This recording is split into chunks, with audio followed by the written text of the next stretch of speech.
नमस्कार मित्रों, कॉमटेरिया education channel पर आपका हार्दिक स्वागत है, अभिनंदन। जैसा कि आप जानते हैं, कॉमटेरिया एजुकेशन चैनल ने लॉ अपडेट्स की भी कुछ लेक्चर्स देने का वादा किया था, तो इसी क्रम में मैं कुछ लॉ के लेक्चर्स भी बीच बीच में कभी कभी अपलोड करता रहूँगा। इस परिप्रेक्ष्य में हमारे सुप्रीम कोर्ट के महत्वपूर्ण निर्णय की श्रृंखलाएँ जो हमने चलाई हैं, इसमें हम एक और महत्वपूर्ण निर्णय डिस्कस करने जा रहे हैं।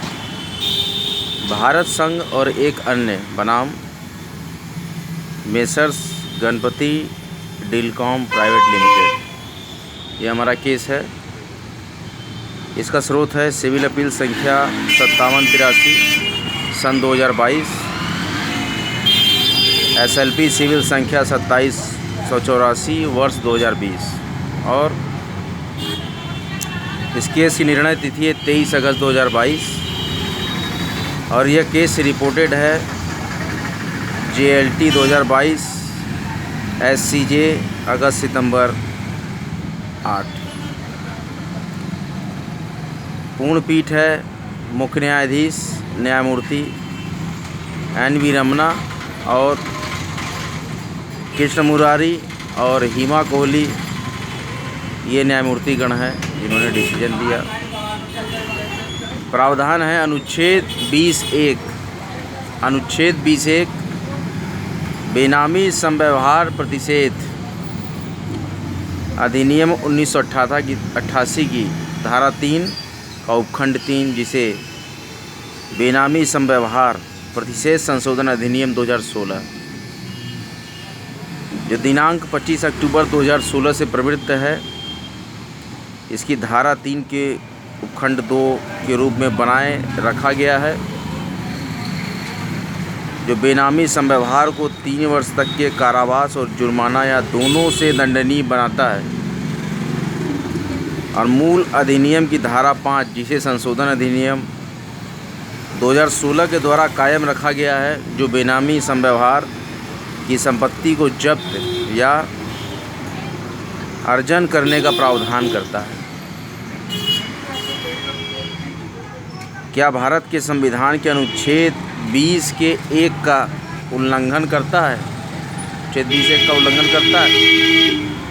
निर्णय का जो सार इस प्रकार है, इस महत्वपूर्ण केस का, सुप्रीम कोर्ट का केस है, इस महत्वपूर्ण केस के निर्णय का सार मैं आपको सारगर्भित कर रहा हूँ।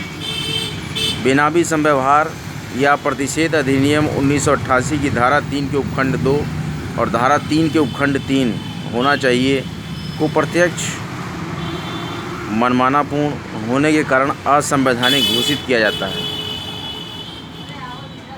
और इसी प्रकार से संशोधन अधिनियम 2016 की धारा 3 के उपखंड 2 की संविधान के अनुच्छेद 20 के उपखंड 1 के उल्लंघन में होने के कारण असंवैधानिक है, क्योंकि अधिनियम की धारा 3 के उपखंड 2 को मूल अधिनियम की धारा 3 के उपखंड 3 के प्रावधान को ही बनाए रखते हुए संख्यांकित किया गया है। इसलिए अधिनियम 1988 की धारा 3 का उपखंड 3 होना चाहिए। इसमें निम्न उपबंध किया गया है। क्या क्या उपबंध है? कि धारा 3 के उपखंड 3 की जो कोई बेनामी समव्यवहार करेगा वह कारावास से, जिसकी अवधि 3 वर्ष तक की हो सकेगी, या जुर्माने से या दोनों में से दंडनीय होगा। बेनामी समव्यवहार या प्रतिषेध संशोधन अधिनियम 2016 की धारा 6 के द्वारा मूल अधिनियम 1988 की धारा 3 में इसे उपधारा 2 को निरस्त कर दिया गया है, और इसमें इसके उपधारा 3 को अधिनियम 2016 की धारा 3 का उपधारा 2 कर दिया गया है, और एक नई उपधारा 3 को जोड़ दिया गया है। दूसरा जो महत्वपूर्ण सार है निर्णय का, वो हम व्याख्यायित कर रहे हैं। मूल अधिनियम 1988 की धारा 5 के अंतर्गत सर्वव्यापी जब्ती का प्रावधान अधिनियम 2016 के पूर्व प्रत्यक्ष सम्मानपूर्ण होने के कारण असंवैधानिक था। निर्णय का अगला सार है, संशोधन अधिनियम 2016 न केवल प्रक्रियात्मक था बल्कि मूल प्रावधान भी नियत करता है। और चौथा सार है इस निर्णय का, अधिनियम 2016 के धारा 5 के अंतर्गत सर्वव्यापी जब्ती के प्रावधान को प्रकृति में दंडात्मक होने के कारण केवल भविष्यलक्षी रूप से लागू किया जा सकता है और न कि भूतलक्षी प्रभाव से, कि भविष्यलक्षी प्रभाव से इसको लागू करेंगे, ना कि भूतलक्षी प्रभाव से। भूतलक्षी मतलब पिछला, भविष्यलक्षी मतलब आगे का लक्ष्य निर्धारित करना है।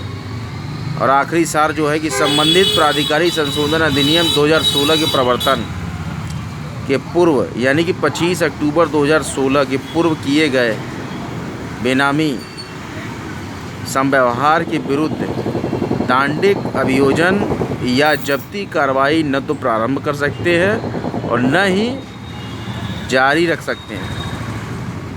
ऐसी घोषणा के परिणाम स्वरूप इस प्रकार के सभी अभियोजन या जब्ती कार्यवाहियाँ निरस्त समझे जाएं, मतलब कि निरस्त कर दिया गया।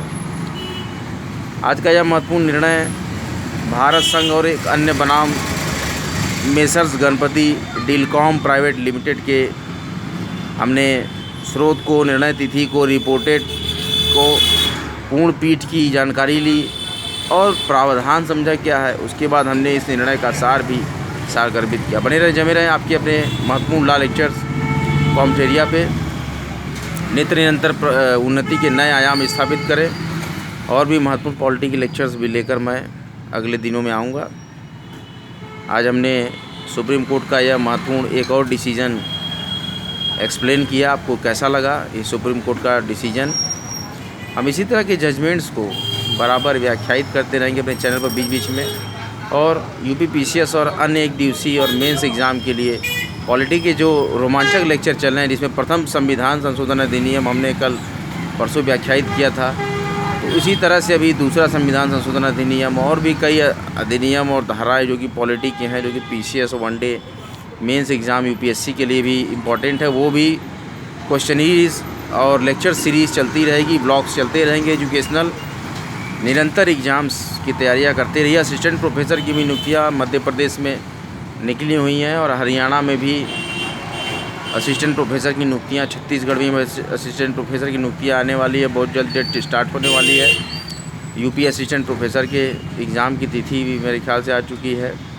यूजीसी नेट की फार्म भरने की डेट 3 दिन और बढ़ा दी गई है। दिसंबर 2022 वाले फॉर्म की जो लोग अप्लाई न कर पाए हों, वंचित हो गए हों, भर ले।